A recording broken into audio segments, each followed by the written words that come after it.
My name is Marine Sergeant Chris Hancock. I was injured in Afghanistan by an IED, and this resulted in the loss of both of my legs. Looking back at my mother and father, growing up, they both served in the Army, and I knew that it was a family tradition. In my mind, I was destined to lead the same type of lifestyle. I love the travel, the different cultures that we experienced. I was fortunate enough for my first duty station to be Okinawa, Japan. From there, we got to travel to China, Australia, Guam, the Philippines, all these different places that I never thought I would see.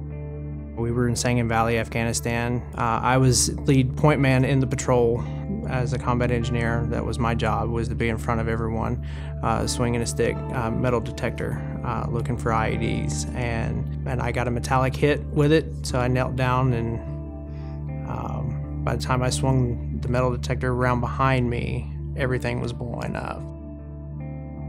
I remember the first Marine who got to me, telling me everything was going to be okay. I guess I was more worried about my family and my kid and how it was going to affect them more than me. The first couple of months, I was extremely resistant to putting the legs on and getting up and moving. I was lethargic. And one day, I don't know what it was, it took about 6 months after initial injury for me to finally have that moment to say, hey, you got to do this.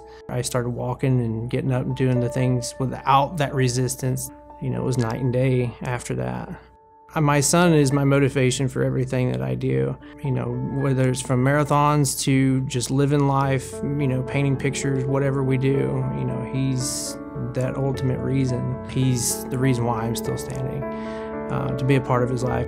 He has cerebral palsy, so he has issues that he's going to face growing up. And to be a positive example, that's what I try to be for him.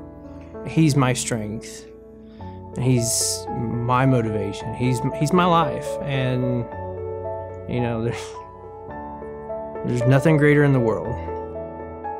Currently, I live in a single floor apartment. My biggest deal is having the proper space, adequate space to turn a wheelchair around, to transition from the wheelchair into the shower or in the bathroom to go to the bathroom. I'm really looking forward to the possibility of a bathtub I can fit in. I can't fully relax at home. I think moving and transitioning into a home would allow me to focus on a lot of things that I can't do in my apartment and not be bothered.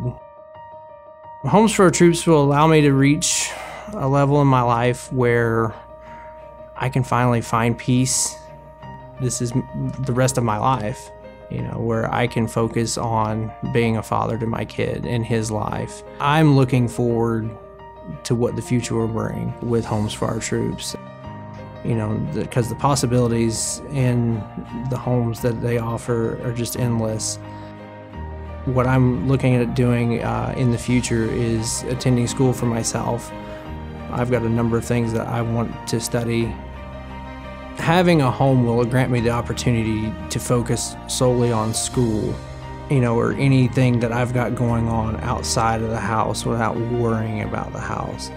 It's a huge opportunity. It's a great opportunity to learn and grow and flourish.